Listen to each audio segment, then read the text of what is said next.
I'm trying to come up with like the Crocodile Dundee style line that he could have had in the middle of that, but it's it's escaping me right now. That's not a penalty. This is a penalty.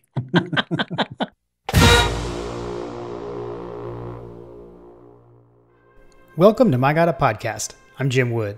In this episode, John Powell and I review Georgia's 13-12 win on the road at Kentucky. We talk about our experiences on Saturday and what stood out to us during the game. As always, remember to check out the newly redesigned MyGottaPodcast.com to see our latest merch. And you can follow us on social media at MyGottaPodcast. Finally, if you need help with your website or your online presence, head over to workingwebmedia.com/dogs. Now, let's join the conversation in progress. I'm half asleep from not waking up, kind of like Georgia was. Are we are we recording? I think we're recording.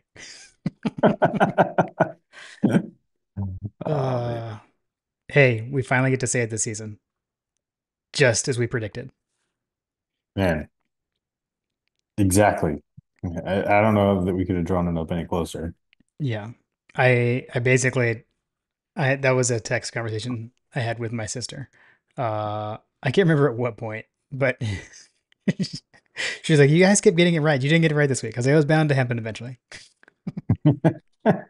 Yeah, we can't always roll up. We can't always roll up against Kentucky and throw up a 51-13 score like we did last year. Yeah. Yeah. I was having a great day leading up on Saturday until the stressful evening.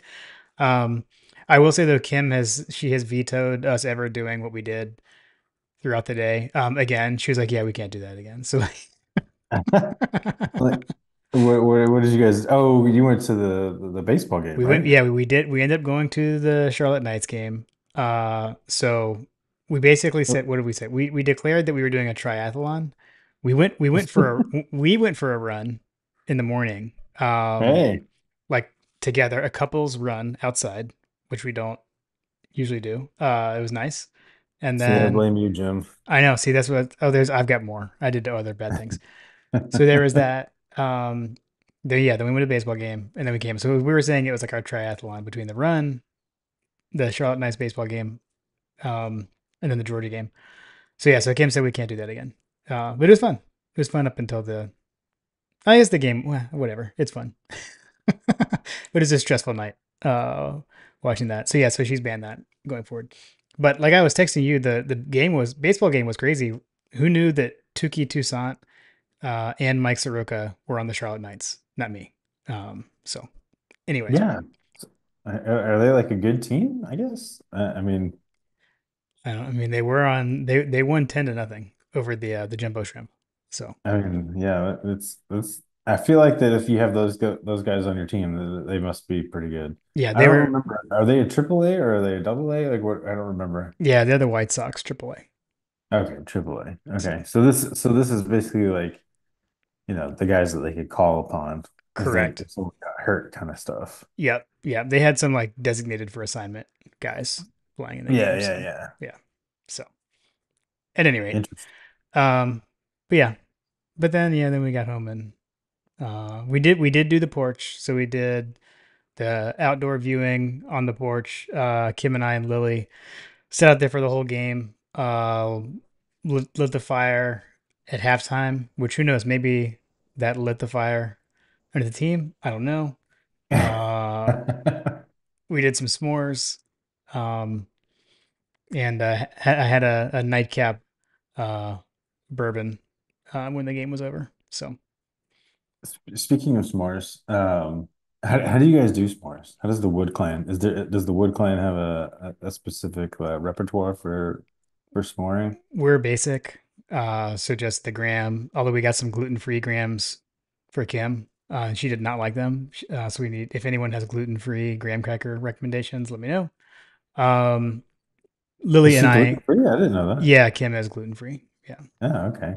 Lily and I are not. So we had the standard. Yeah. So we just did that Hershey, plain old Hershey chocolate and marshmallow. Now I've seen all kinds of like TikToks and stuff lately, and I actually mentioned to Kim like, what if we try one of those? 'Cause I saw one that it was like take a Reese's peanut butter cup and like That's dip it. exactly what I was just about to ask. Okay, and then you dip it in peanut butter fluff, and then Oh no, I don't know about that that's what I nonsense. saw. I saw that Okay. on somewhere, which seemed like kind of outrageous. So That is outrageous. yeah, I was just thinking like replace the peanut butter cup with the the chocolate yeah, with yeah, yeah, chocolate bar piece. yeah. That's as exciting as exotic as I've gotten. I'm sure that you can Okay, get even more exotic. yeah, yeah. Okay, all right. Well, yeah. I know you guys had a great weekend in the Powell household too. Yeah. Yeah, we wife was out of town, so um yeah, we were just hanging out Saturday. What did we do Saturday? Oh, my daughter had a football game that she was cheering at, so we had to go and do that. Carter's flag football game got preemptively canceled, which Hmm, I was glad about, but like at the end of the day, like it didn't really rain. The weather wasn't nearly as a factor as I thought it was going to be this gotcha. weekend. Because like it was constantly raining, but it was like that annoying like spitting rain. It Hmm, wasn't like it never like downpoured, which I was kind of frustrated with because I feel like the grass really needs it. Um, like one of those like super dad things, super like dad comment. ah, Really need this rain. yeah, I really need this rain. Yeah, mostly because I don't want to pay to water the lawn. Uh, Um, but uh, But yes, so Saturday we did that. Made got up, made pancakes. I actually, speaking of TikTok recipes, mm, we did a TikTok recipe for pancakes. Normally we do the Daniel Smith of 1/3 of the Smith Bros. Um, he has a great recipe for buttermilk pancakes. Normally I roll with that as the go-to. However, the simplicity of the TikTok pancakes, ice cream pancakes, is pretty amazing. mm. Have you ever seen this or heard about this? No, I mean I saw the pictures of your pancakes that you sent or posted or Yes. both, and they looked amazing. They were really good. I really wanted to go exotic, but we went super basic on this one. For the first time around. I think next time I'm gonna do some a little bit different. Mm. I had bought ice cream a few days prior, but like somebody in the household ate most of the ice cream, so I didn't have nearly as much ice cream, so it was a little bit doctored. Okay. But the idea is that you take melted ice cream and you mix it with self-rising flour, Mm. and you have a two ingredient pancake mix. Got it. Interesting. Yeah, yeah, it is interesting, especially as someone that makes like fairly involved pancakes. Um, it is definitely foreign to just do two things. Right.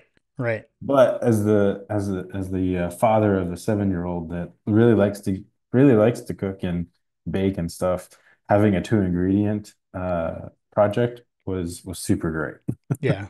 Yeah. Nice.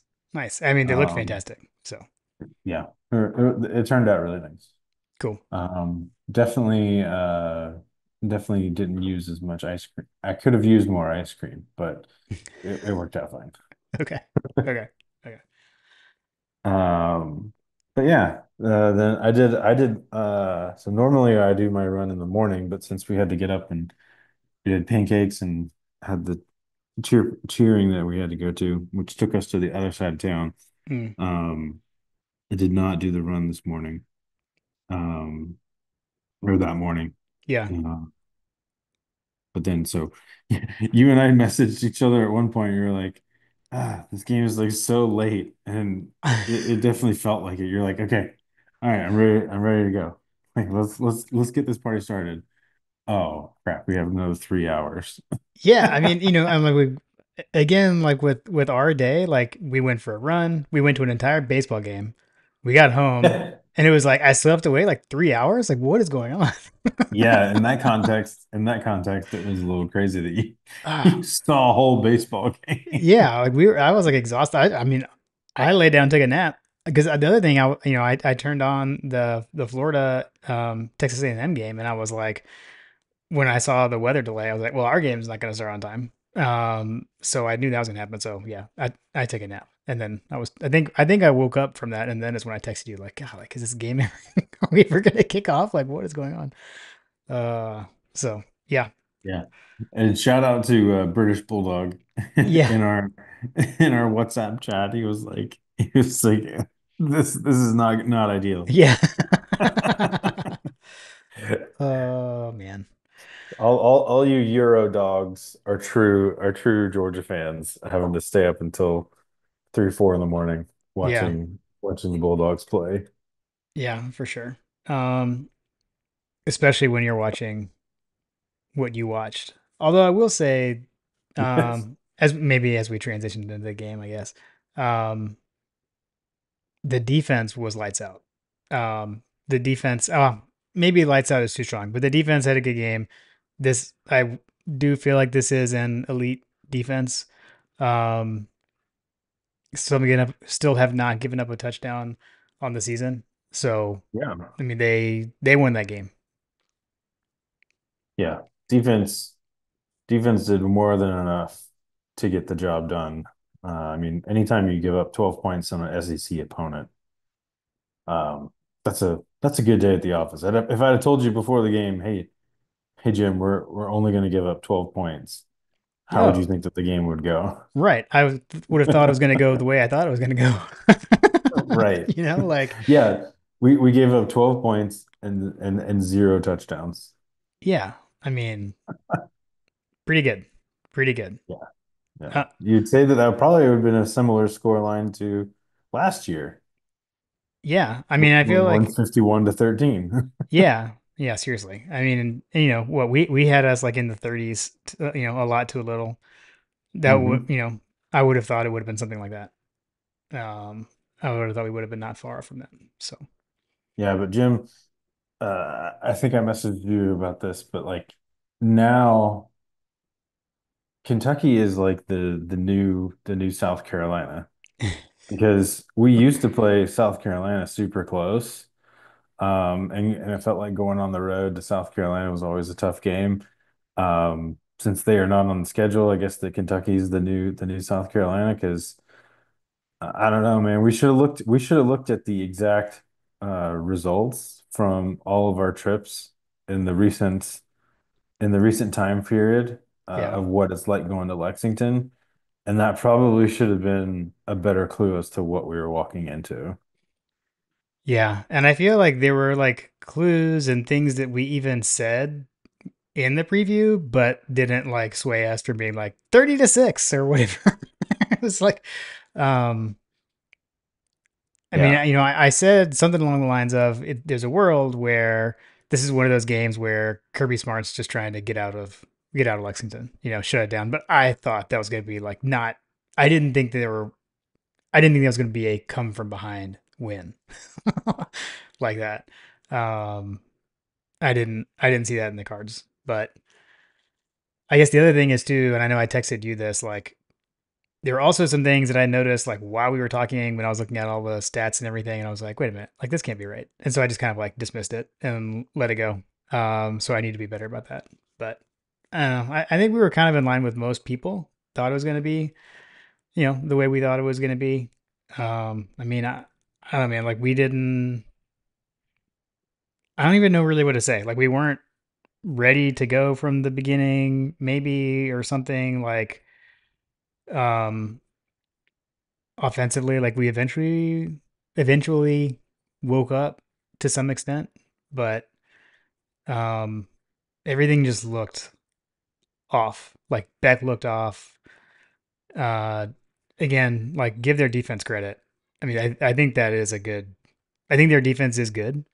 The other thing too, like we were, I think basing a lot of it off of their last game against South Carolina. I mean, their offense did give up a touchdown to South Carolina too. Like one of those touchdowns that South Carolina scored against Kentucky was a pick six. Um, so I don't know. I think the defense was pretty good. Deon Walker is really good on the defensive line, and we knew that, but uh, they were very disruptive through our offensive line, and made Beck uncomfortable all night. Yeah. Stacy and I are not on speaking terms right now, John. Um, Yeah. he's not returning my phone calls and I'm not taking his excuses. Um, yeah, offensive line, I feel like didn't do us any favors. The the wide receiver core. I mean, you and I were talking about this. Like I didn't even realize that I didn't even realize that Humphreys was out there. Hmm. Yeah. And we were like, what happened to Lawson Lucky, who seemed to really like get going during Clemson? Yeah. You know, what happened to all of these guys that seemed like that they were poised for, having breakout seasons and stuff? Yeah. What happened to the highly touted tight end from Stanford, who frankly didn't play all that great? Yeah. I mean, Um, I didn't see him after the first quarter because he missed he struggled with his blocking, and I didn't see him go back in after that. I could have missed it, but I didn't see it. yeah, I mean, you said it that that's what you were telling me was like everybody that is doing bad blocking wise gets is getting yanked. Yes. Yeah. I mean, and We like, saw Nate Frazier, even Nate Frazier, he had yeah. been Mr. Reliable thus far this season. Even he was messing up. I felt like that ETN at times was good, but when you kind of walked back, I guess I thought that in my head ETN did much better than when I kind of rewatched everything and rewatched some of the key moments and stuff like that. Like Hmm. there were times when he was choosing the wrong direction on plays. It Yeah. just it seemed like that the coaches put the players in positions to succeed, and they still didn't. Um, it was just a really frustrating. It was a frustrating evening. Um, and I think that the return of the Kirby rage stroke was also kind of telling as well. And I think that wasn't there some clues on his pregame speech um, Oh, were there as like well? kind of like the South Carolina when he was like, "We're not ready Yeah, to play," kind of we're thing. not ready. Yeah, exactly. We need. After the game, he was like, I don't think that the kids heard our message, I did and hear him say that. Yeah. that kind of that tracks basically, right? Like Yeah. maybe they thought that they were going to walk all over these guys, and they were looking past them, trying to get to the bye week. Um, by and large, it was probably the worst thing that could possibly have happened. I guess I guess it's not entirely because I do feel like that you and I talked about the manufactured adversity, right? Like the whole concept of manufactured adversity. Yeah. But like I felt like that we weren't really trying as hard as we possibly could have to win that game as bigger as we did. Like it's almost like I hesitate to say that Kirby wanted it to be that way, Mm. but you didn't see like I don't know how to describe it, man. Like there wasn't a whole lot of like there weren't a whole lot of exotic play calls, I feel like that we were doing. There wasn't a whole lot of you hear the phrase like scheming guys open. Like you didn't see a whole lot of that. So I feel like that to a certain extent we just kind of had a game plan and we were going to be like, listen, this is what we're going to do. This is what we should be able to do. Yeah. And we're going to do it even if it doesn't work because you guys should be good enough to do this game plan. Yeah. And we just never deviated. You used the word Bobo just saw something on tape and just never deviated from it. Yeah. Like Yeah. yeah. Welcome to my game day text message thoughts that I sent to John. Yeah, yeah. I mean, Uh, um, no, yeah. No. but you go back and you look like this is what we've grown to experience when we go to Lexington. I mean, like Yeah. I've alluded to it a couple of times, but last several trips to Lexington have been very close games. Previous trip in November of 2022, which was the all-world team Yeah. headed by Monken. Bobo wasn't the offensive coordinator then. Right. It was a 16-6 victory against Kentucky in Lexington, an undefeated Georgia team, one of the best teams in college football history. Yeah. Still only won 16-6 against Kentucky. Go back to 2020, again, 14-3. That team was pretty good too. Yeah. Um, 2018 in Lexington was the only game in recent memory that was a blowout. It was 34-17. Then you go back to 2016, Kirby's first year. We won 27-24. Yeah. Yeah. So I agree. I will say to an extent. So one thing I would definitely shout out to Coach Hayes. Go check out his film breakdowns of the game. So the only thing I hesitate is like there were definitely plays where the guys were open, so you could say they were schemed open or they got open or whatever. And There either was hesitation. there was hesitation, so like either Beck didn't throw to the open guy or like by decision, or he missed them, or also though there was pressure, like someone was up in his face because someone got through the line. Like Mhm. there were times where Kentucky's in a 3-man rush and we couldn't hold it. You've got a defender right in Beck's face, so that kind of stuff can't happen. So to that extent, like I feel like we had open receivers downfield, and we connected on some big pass plays. I mean, Beck made that one like ridiculous throw to Dylan Bell over the middle. Like when he was, then there was another one. There's a couple of downfield shots that he did take like over the middle of the field that were fantastic throws. Um, and there were other plays where that was there, but it didn't happen. So I don't know. Yeah, the It's one the one tough. where he had Dylan Bell wide open that Yeah. I don't remember what down it was, but I remember the announcers were talking about like he's got to hit this play. Like you've got to. He normally hits this play. You do it 100 times, he probably completes it. 90% of the time. Yeah. Yeah. So that was Um, that was that was frustrating. And I agree on ETN. The other thing I'll say on ETN, I think he ran the ball well. I'd like to see him. I mean, he had a couple of drops, so I'll just say that. yep, yep. One of them, was a low ball again because there's a rusher right in Beck's face. But the one that sticks out in my mind was, I believe it was a third down, like inside the red zone, and we ended up having to kick a field goal. He dropped it. Maybe he doesn't get the Mhm. first down if he catches it, but I don't know. Maybe it would have been fourth and short. Maybe we go for it. Who knows? Um, so that one was tough. But also your questions, though, I will say on like where is this guy? Like Colby Young, we had a great, pitch and catch to him, back shoulder fade for a first down in the game. Like, where is that? Like we didn't see that either. So definitely like agreeing with you as well there. Yeah, there's definitely question marks on why we didn't see certain players. I continue to ask the question about Anthony Evans. Yeah. Like I, the Anthony Evans situation is probably the most puzzling, especially when things clearly aren't clicking. Like throw something out there, like give him a shot. Like you know what I mean. Like, Yeah. and I think he said that he was out there. I haven't looked at the participation numbers or anything like that, but trying to forget this game. But survive in advance, Right. kind of situation. Let's move on.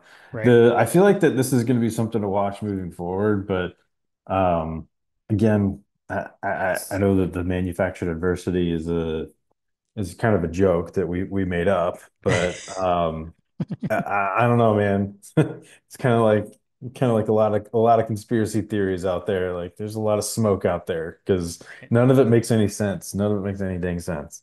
Y- Yeah. Yeah. But what I will say is that okay, so we had our game plan. We rolled out there. You can even look at the predicted, the win probability numbers. You know, 0-3 in the first quarter. It's 3-3, 3-3 in the second quarter. So it's 6-3 at halftime, right? Mhm. Well, we still had a pretty big percentage probability of winning, even at halftime, losing by 3 points. Yeah. What I'll say about that is that as that time gets shorter and shorter and shorter, um, I feel like that Beck I don't know. Maybe it's overthinking, but I feel like that when he realizes that the game is getting smaller and smaller and smaller, his ability to make things happen becomes smaller and smaller and smaller because in his head, he has been drilled to not turn the ball over. And so he's less willing to take those risks and to put the ball into, like, potentially harm's Harm's way. way. Yeah. Whereas someone like Stetson, who is quite known for putting the ball into tight spots, into risky Yeah, situations, and say in harm's way. it turned out to be, successful, right? Like you and I've joked like someone that does that like turns out to be a gunslinger or whatever, Hmm. or he's got a lot of moxie. Right. Well, the opposite end of that spectrum in Kirby Smart's world is not so great. So, Yeah. um, anyway, in those tight games, I feel like that in this tight game. I felt like that of, you know, the window of opportunity was a lot smaller for him just because he knew how big the moment was. And I don't want to say that was his mentality, but it certainly feels that way based on watching him hesitate and hesitate, hesitate, and then take a check down. I will say though, at the end of the game, when it came down with, where you've got to get we're trying to keep from giving them the ball back, which they eventually did get it back with what, 9 seconds. But on that last drive, I was actually pretty surprised how much we threw on that drive, especially the big pass play to Lovett. And that was a strike, and that was a huge play. Stay in bounds. I think we definitely need to dissect the clock rules more because I think remember we were texting about that. Like he went out of bounds, it was before 2 minutes, so I think the clock runs anyway. But at any rate, go down in bounds always. But like that was a huge throw. And then we threw to Delp as well on the play where he the fortuitous fumble forward that got us a first down. That was kind of crazy. Um, which was the right call, by the way. So he did do that late. Also, though, you mentioned the win probability. I mean, if you look at, I know you like to look at the ESPN GameCast win probability. It never dropped below 50% for Georgia. Like that entire game, it never goes Kentucky's way on the probability. They never Yeah. had more than 50. It never even got to 50. I think the lowest was like 51 something. Um, which is kind of how I felt. Like I was Yeah. frustrated, but it wasn't like we're gonna lose. I don't know, you know. And I think Yeah, all, you felt that they were gonna figure it out, which is, yeah, you know, that pedigree that Kirby comes from. Like these are the kind of games that Nick Saban and Alabama like always won, right? Like even yep, when they were on the ropes, you knew that they were going to figure out something. And that's kind of how Kirby Smart's program has taken, and that's the difference between, what we as fans have been used to in the past. Like we talked about, I think a lot more than a handful of us have probably mentioned, like if if Kirby Smart's not here, or if this was Mark Richt or Donnan or whatever, like yeah, those are the games that we're used to losing yeah. We back in lose. the day. Yeah, yeah, The Munsoning in us felt that way. yeah, But you, for whatever reason, call it swagger, call it the Kirby Smart effect, whatever. You just felt like we were gonna pull it out. yeah. I watched a TikTok of someone that videoed their dad. Like this was my husband watching the Kentucky versus Georgia game, and then you go to the comment section and they're like, "How did you get in my house?" Like this is every Georgia fan over the weekend, and it was like the dad was like yelling at the screen like. Uh, yeah. The only I need to talk to some people about this. The only downside of like us doing our back porch game viewing, especially in a game like this, is like I yell at the TV. I know our neighbors behind us are Tennessee fans. I know they're like, oh, Jim's watching the game again. So I don't know. Yes. Yeah, yeah, yeah. Oh Um, man. I What was it? What was it? What was it that you and I were messaging each other for? Um, I said, I think it was like not me yelling at the TV, and you're like, same. I was Yeah. yelling at for the same thing. I don't even remember what it was. Oh man. Um, One thing I do want to call out, kudos to Branson Robinson for his only touchdown of the game. He struggled in the opener. Um, and that was a big boy run in a moment where we needed it where we had to score. We had to get a touchdown. And he ran through a couple of defenders to score that touchdown. So that was much needed. Honestly, kind of reminded me of Richard Samuel running against Florida in his last season at Georgia, or second to last season at Georgia. In the cocktail party, kind of reminded me of that. Sometimes you need the guy with that mentality to get in there and do that. So love to see that from him. Yeah, it was. I think that we did enough. I'm just I don't know what the I'm not really sure what was going on in that game other than it's Kentucky on the road. Yeah, well, the defense was elite. Let's talk about the Georgia defense for a minute. The thing that was interesting to me and something else that I texted to my dad during the game was just like we were we were constantly getting to Vandegrift, right? Like we were getting to him, we were getting in his face.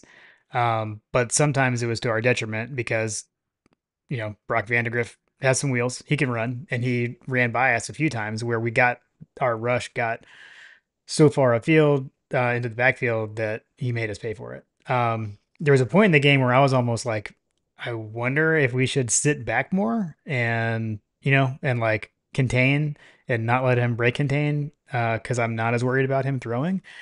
Um, Obviously I don't know what I'm talking about because we caused, forced some fumbles and got to him, had some really huge um, sacks that ultimately were probably the difference in the game. So don't listen to me. But I don't know. It felt odd. Like there were times where it felt like they were letting us, you know, get to him so that they could go around that. But the pressure was real in this game. We hit the over on coaches over under on sacks for the first time. So they did show you. They did show you, John. They did show me. Um, yeah, I don't.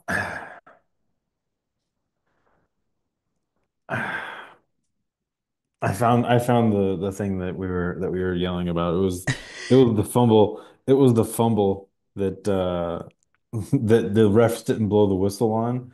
Which Oh. all right, let's I'll use that as a segue. So you and I were texting and I was like, I am literally screaming at the TV, get the ball, get the ball, get the ball because Mm. nobody there was a fumble that happened. I can't remember what it was. It was I guess it was like a was it Oh, it was an incomplete pass, but it correct. was Vandegrift. It was like a tip ball, like Stackhouse maybe, or somebody tipped it and it went straight up. That's the Right. play we're talking about, right? Yeah. Okay. Correct. But the referees didn't blow the whistle. So Yes. the whistle wasn't blown dead. So that means that if the referee didn't blow the whistle, it is a live ball, right? Right. Right. So even if it gets reviewed or whatever, like if the ref doesn't blow the whistle, like that's the kind of game that we were experiencing, both from a mentality standpoint and from an officiating standpoint. The Hmm. officials had an abysmal day today. And I Yeah. felt like that wasn't the only play where they were very late on the whistle and the decisions were super delayed. Shoot, at the end of the game, they were putting time on the clock. Like there was that whole time. Like even Stoops was like, "What the Yeah. Yeah. The end of the game was wild. I mean, honestly, the whole thing started. I mean, there was like a fight on the first punt, basically. Which I mean, frankly, that should have been offsetting penalties. I mean, Lovett should have got a flag too. I'll admit that. Like, I can admit when I see wrong things that go Georgia way. That Yeah, happened. Lovett suplexed the guy twice. Yeah, yeah, and it was like two flags on Kentucky. That's why they were at their like 1 yard line. So that was interesting. They missed Starks pulled a guy's helmet off. They missed that. They called a face mask on Which them. was so It was obvious. super obvious. Like the back judge should have seen that. They correctly called a face mask on them on that play, but again, that should have been offsetting. They didn't blow the whistle on that one play, which they eventually did, and that one was correct. I don't understand the should we talk about the interception, the pick six that wasn't? Like I'm seeing Kentucky fans complaining about that. Like I don't know what to tell you. Like the ball hit the ground. So plays dead. Like that's the end of the discussion. Like I've seen some logic is like, well, if this, then it's like, okay, but that's not what happened. Like I'm seeing people say that his hand, Lovett's hands were under the ball, and that's not what the video shows. So I don't Yeah, know what where to were tell all you. these people during the Alabama game Yeah, exactly, last year? exactly, exactly. It was exactly that. So yeah, it is incomplete. Um, but yeah, but the end of the Either an game, incomplete or it's a first down. right, right. The end of the game was the wildest, probably of all of them. Like Kentucky basically got a free timeout. I mean, they didn't do anything with it, but like the clock. I mean, the clock kept running after they got a first down. It should not have. The clock should have immediately stopped. Then the clock starts going when they set the ball ready to play. Like they spot the ball, move the change, clock runs. Not on the snap, on the ready. And because they ran it down to zero, then they had to reset it, and they basically had a free timeout, and it But was they still reset it, but like then the referee was standing over the ball and they were still like yeah bringing on players and stuff like that. I was like, what is going on? Like it should be 0-0 right now. Like yeah why is the clock not running? Like the referee can't stand over the ball the whole time. Like that's literally the definition of it. yeah yeah. It was weird. It was weird. Um, eh, I don't know. Yeah. All right. And I'll say it like that. I feel like that this whole thing started because they called a roughing the passer on Mm, Jalen Walker, which was what I thought was one of the most egregious calls I'd ever seen until I saw I think was it Cal and UCLA or something like that. I can't remember what the game was. Pitt and Cal no, it maybe. was Pitt in West Virginia. Pitt in West Virginia. I knew it was some blue and yellow Mm, team. Uh, but yeah, dude, that like it was a bad weekend for the refs on the roughing the passer on the roughing the passer call because that play in that game, the guy got called for roughing the passer when the quarterback still had the ball in his hand.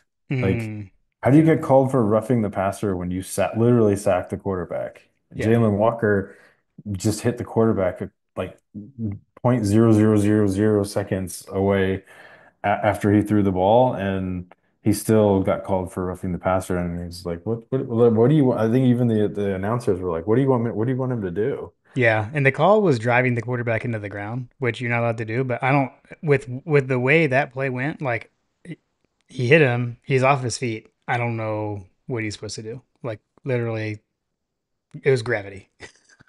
So the call was that he was driving the quarterback into the ground. Yes, sometimes they had so for you should love this, John.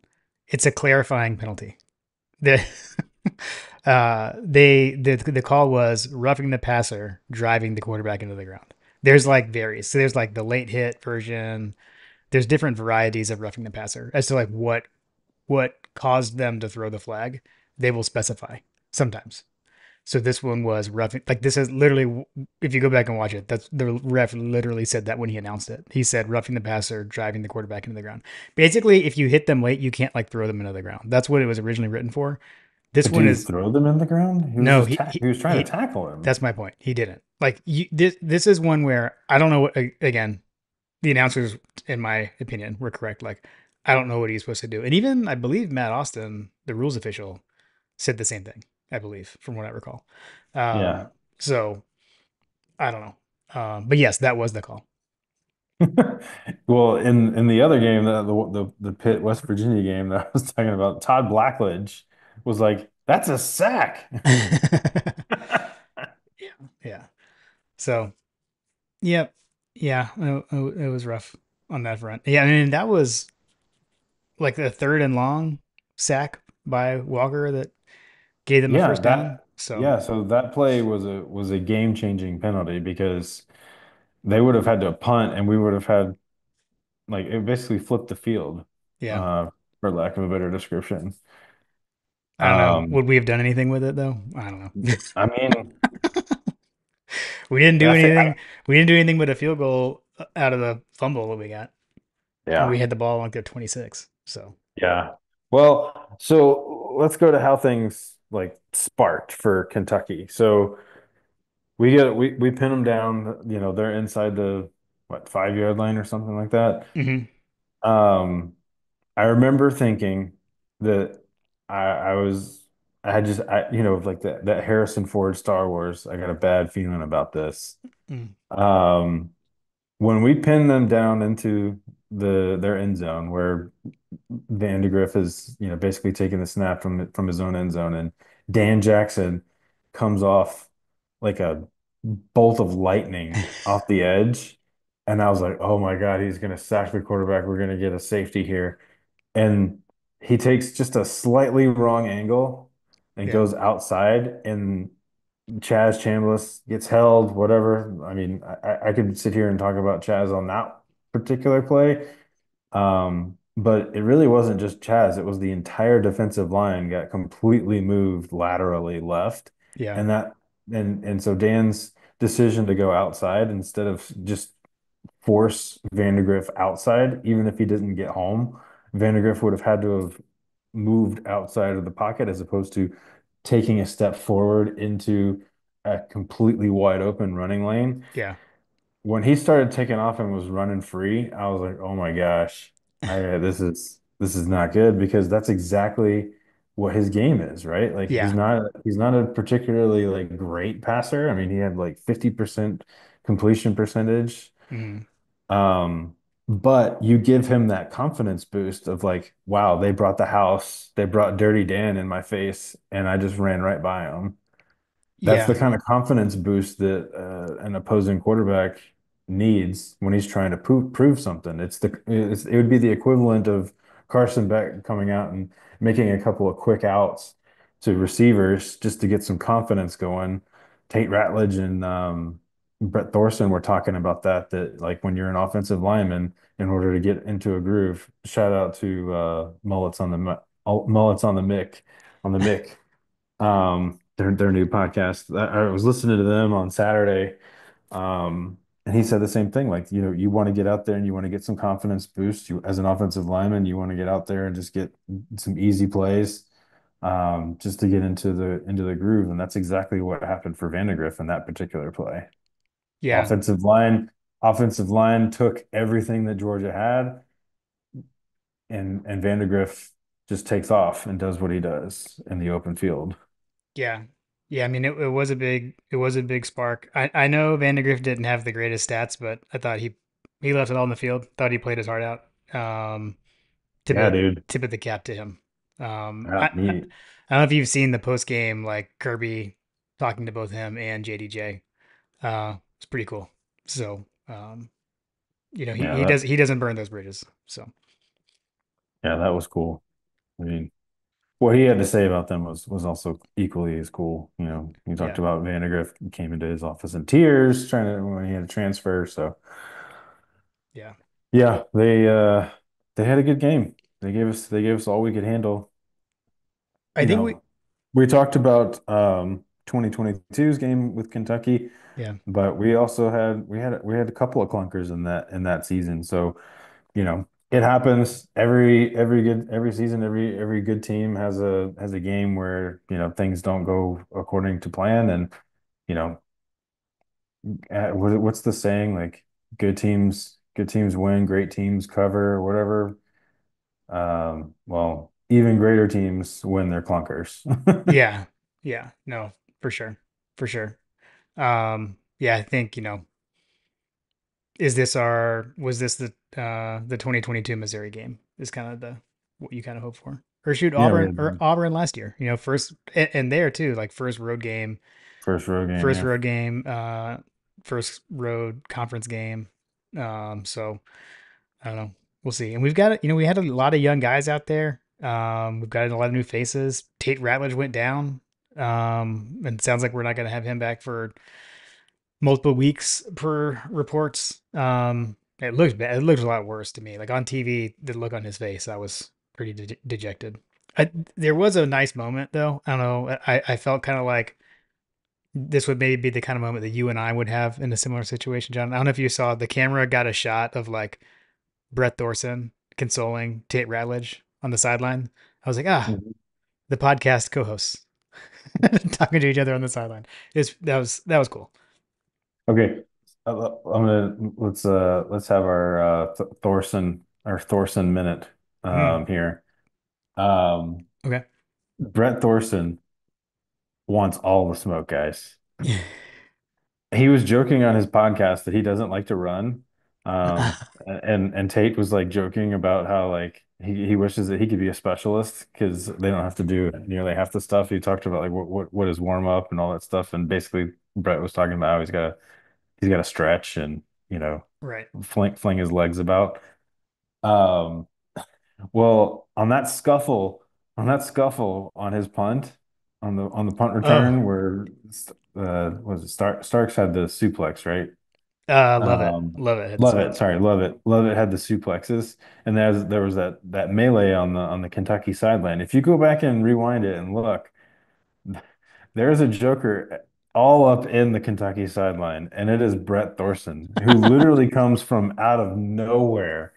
Like out of nowhere, just this white streak just comes right into the center of the circle, and he's like everybody's pulling him back, and he's grabbing some Kentucky player's shirt like from the back.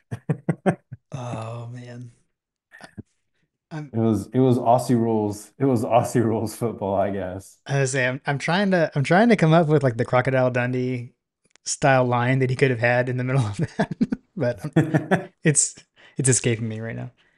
That's not a penalty. This is a penalty. That's not a penalty. This is a penalty. Uh, well done. Well done. Thank you for saving that. I couldn't come up with it. Oh man.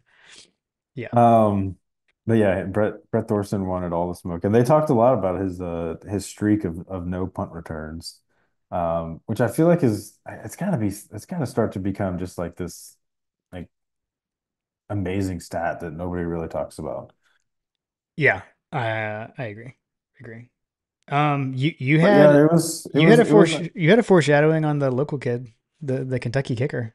He was I good, did, man. and you know what? I had that again, another one of those moments where like I wish I had just shut the hell up in the precast preview.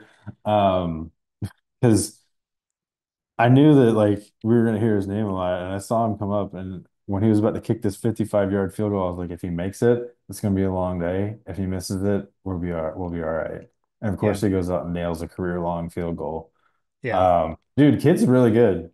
He was good. Like he was automatic. I felt like Nostradamus talking about him on the podcast before. I had my inside sources, but dude, that kid is really good. Yeah. He's probably gonna be playing on Sundays.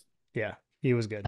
He was good Um, but yeah, I told you that we would hear his name. for sure. I do want to hit on I want your opinion on the fact that Kentucky punted the ball back to Georgia with 3 minutes to go in the game and all their timeouts and 2 minute warning. Like I was personally surprised, like when they lined up in punt formation. I just assumed they would go for it there. Um, I've read some stuff today, kind of like in defense of Stoops' decision, but I don't know, man. You got the number one team in the country on the ropes. You've lost 14 straight to them. Kind of feels like the time to go for it.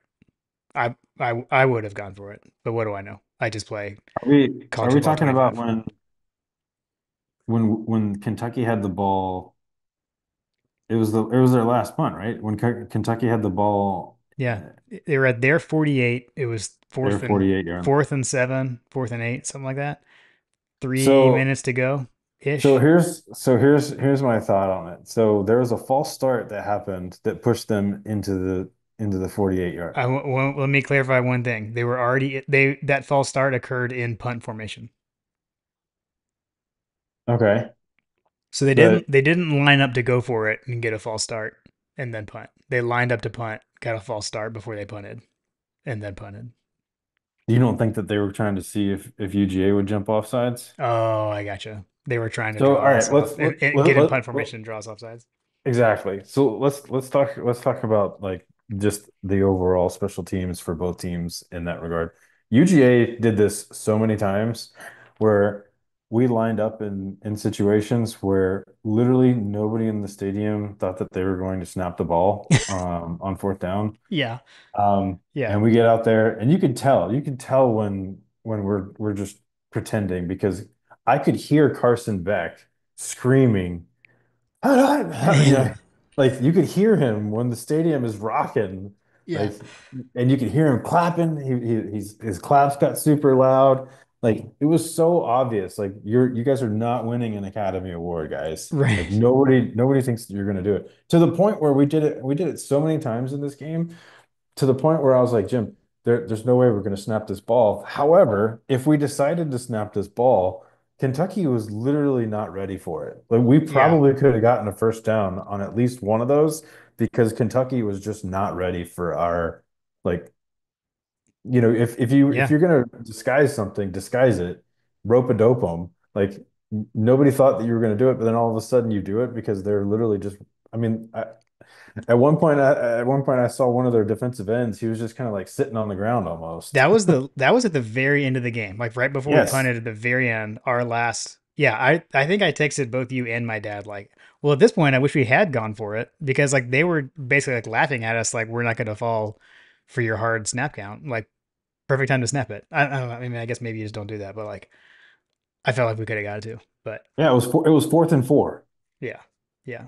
It, We were it also was in we were in field goal range. I would not saying that we should have kicked a field goal. We should not have.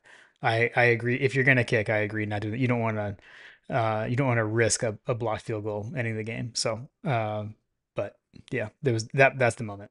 I mean, you're right. Their defensive end was like he was like laughing and like pointing like I'm not yeah. falling like we're not falling for this. Yeah, that's what I'm saying. Like Yeah. But so you uh, but you agree with the or you don't have issues with them punting it at the end when they did. I mean I guess that the the flip side of it was so they punted it. I mean, you They punted it and we took it over on our own 15-yard line. yeah. So you're basically banking on the fact that you have almost 3 minutes to get something done there. Yeah. And they did have We all had three just timeouts and the 2 minute warning. So they basically had four timeouts. we had just held them to like this is where we should have had the Kirby Death March. Hmm. Um, but we had a 3 play minute and 36-second drive, the drive before. Okay.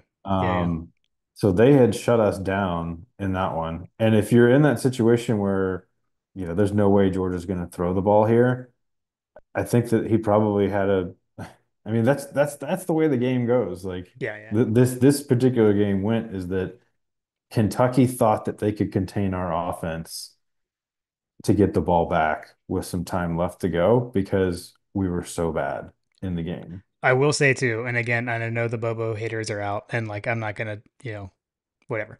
But at the end of the game, I feel like he and the team did the opposite of what they thought we were gonna do. Like, cause you're Mark Stoops, you're thinking Georgia's going to try to run the clock out. They're not going to risk throwing the ball because they want to force us to take our timeouts. They're going to run every play.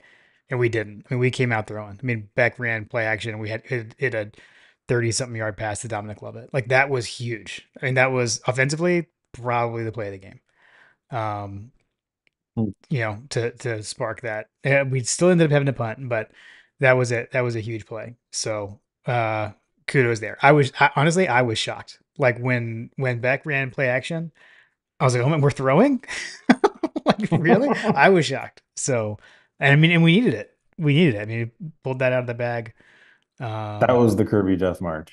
yeah, yeah, 8 plays, 45 yards, 2 minutes and 49 seconds, basically ended the game. yeah, And yeah, Stoops is like, ah, crap, you got me again. yeah. So, all right. Well, I guess here's the other thing though.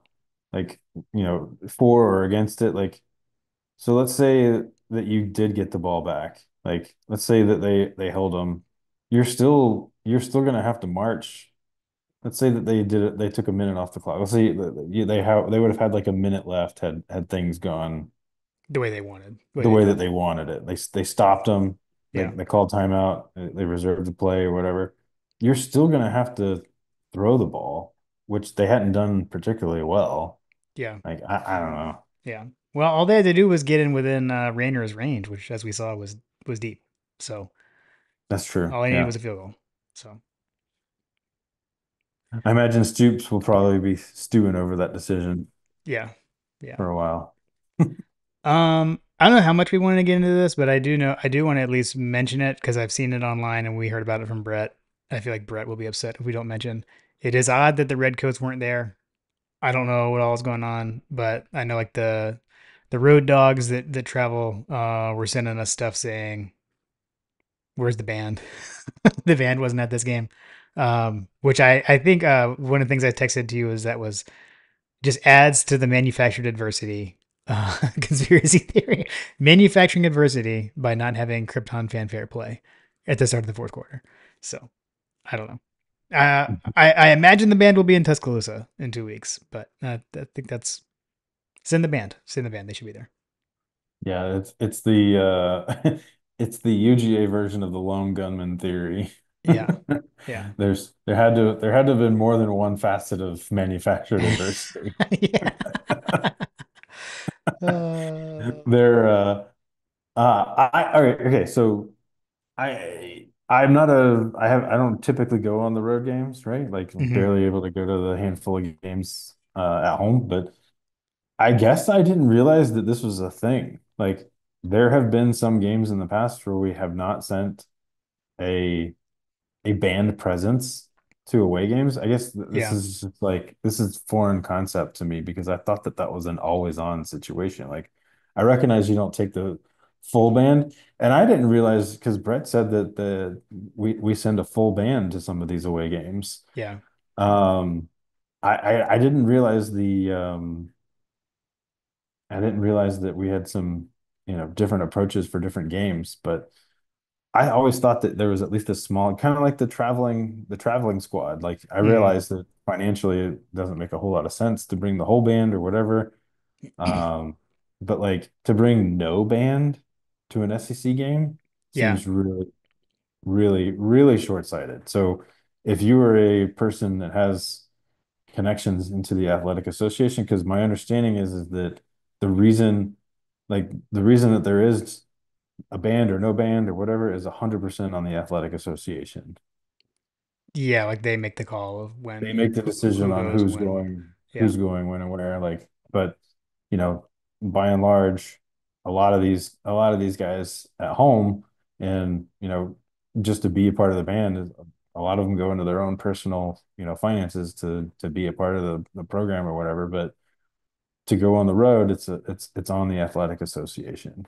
yeah, And to me, to be a program that is recruiting at the level that it does, winning at the level it does, generating income at the level that it does, this should be an absolute no-brainer to have a band presence for SEC games. And when we have our traditional rivalries, when we have a top 10 match, like I would argue that there needs to be a full band at those games. yeah. And I'm trying to remember. Like I don't go to road games like I used to. I at this point I don't know. I guess my hard to remember. It feels like the band was always there at the road games I went to back in the day in school, but I could be wrong. I Mhm. could probably go through the list with Brett. He could probably tell me which games there was or wasn't that I went to back in school. But um, I Yeah, I will say mean, like it is a there's nothing, and I remember thinking this like in school. Like I will say the Red Coat band when you're on the road is huge. Like it makes a big. I'm not going to try to quantify how big of an impact it makes for the guys in the field, but as a fan, it does make a huge deal. Like when you hear your fight song playing in another school stadium, like that, yeah, it means something, and like it fires the fan base up. So it does. there's no, and again, like fourth quarter came when we did the fourth light up South Bend, like at Notre Dame, like it was amazing. and that didn't happen in Lexington on Saturday. I don't I don't get it, but That was the thing. That was the trigger, I think, that kind of started this whole thing was that people were trying to light up Sanford, but realized that it wasn't happening. yeah, That yeah, Krypton wasn't playing. So as a university, you build these traditions, and then when we go on the road, that tradition dies. right, yeah, F that. yeah. Sorry, Carter. So yeah, so it was weird. I don't know. I guess we'll see. We'll continue to follow this story, track the Red Coat Band. We'll have to add a Red Coat Band tracker going forward. Yeah. Josh, come on, bud. Make it happen. Yeah, yeah. But yeah, I think overall, like I know, like we were all melting down on Twitter on Saturday during the game. Although I try to keep stuff just to texting. Like, didn't really tweet much from the podcast account during the game. But usually the first tweet once the game starts is after the first touchdown, and it took a while for that to happen. So yeah, but I think the bottom line is, uh, like you said, we didn't play well and we won. You win your clunkers. We literally are in the midst of the longest regular season win streak in the history of the Southeastern Conference. Um, it's not too bad. Yeah. Um, I'd rather that streak continue than to have the opposite, even if it means beating Kentucky 13-12 on the road. Uh, oh, before I forget, because I was about to forget this. Coaches over unders, not a good week for us. Shocking, based on how we thought everything. But you maintain a slight lead. You have a one pick lead over me. So I actually made up a little bit of ground. But you still maintain that lead. So, coach, thank you for tracking those as always. Yeah, brutal, brutal day for me.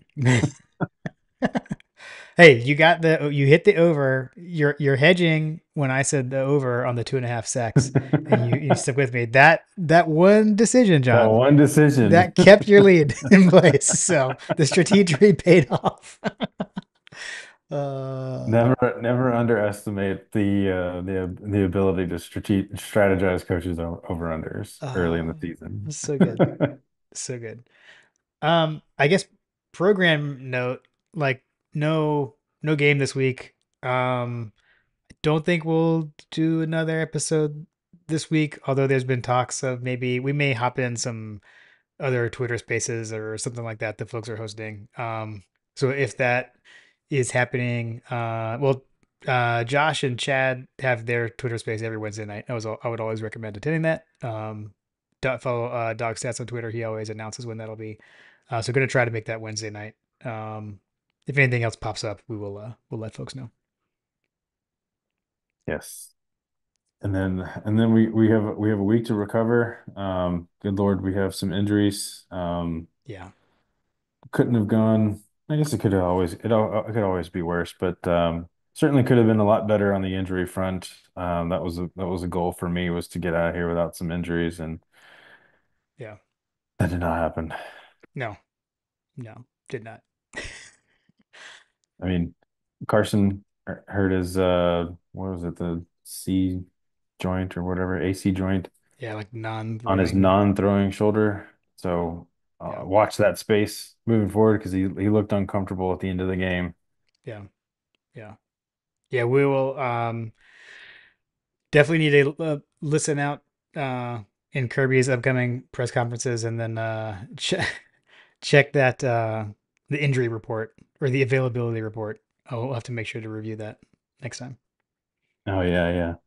I guess we should have reviewed it this time. We didn't see 120 like probable. It was way smaller than I expected. It was actually just like the guys that were going to be out and the guys that were questionable. Like it was like a seemed pretty legit. So It was legit. It wasn't. although to It wasn't. much to Chip Towers' chagrin, it looks like suspensions are not on that list. It does appear to be an injury report. So Yeah. Can we take the keys away from everybody for a week or two. Mark Richt was onto something with those scooters, man. Yeah, Yeah, ride your scooter. Leave right. the car at home. Uber or Yeah, Lyft, I not a was just about to sponsor. say, I was just about to say Uber, Uber it. Yeah, yeah, not a sponsor yet. Well, cool. I, I don't think I've got anything else on this one, man. Survive and advance. All the goals are still on the table. Yeah, for sure, for sure. Hey, better to do this in this game. Get a bit of a wake up call. Get the smelling salts. For the team. Got 2 weeks to focus on the next one because it's gonna be a big one. Mm. Yep, those guys are going to become they're going to be coming angry. They're going to be gunning for the record for I'm sure that they're going to be drilled in. It's going to be drilled into their head that we have the most consecutive wins in the SEC history. That's going to be drubbed into their head over and over again. Yeah, yeah, for sure. Anything else? I don't think so. I think we've talked about the 13-12 win as much as we can. One thing that we didn't talk about. Did you have a bourbon? Did you do Kentucky bourbon? During the game. Yeah, No, I did have I had a Weller Special Reserve as my nightcap victory bourbon. nice. Yeah. Maybe that was the problem. I s- About halfway through at halftime, I was like, man, I haven't had a bourbon yet. I need to get one going. actually usually don't drink bourbon during the game. After is pretty that's more standard for me. I'll have like a beer or something. Um yeah, which I did. I did do that.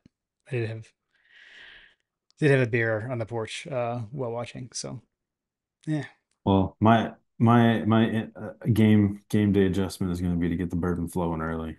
nice. Nice. I definitely changed hats during the game twice. I will admit that. Oh yeah, I saw your the tweet.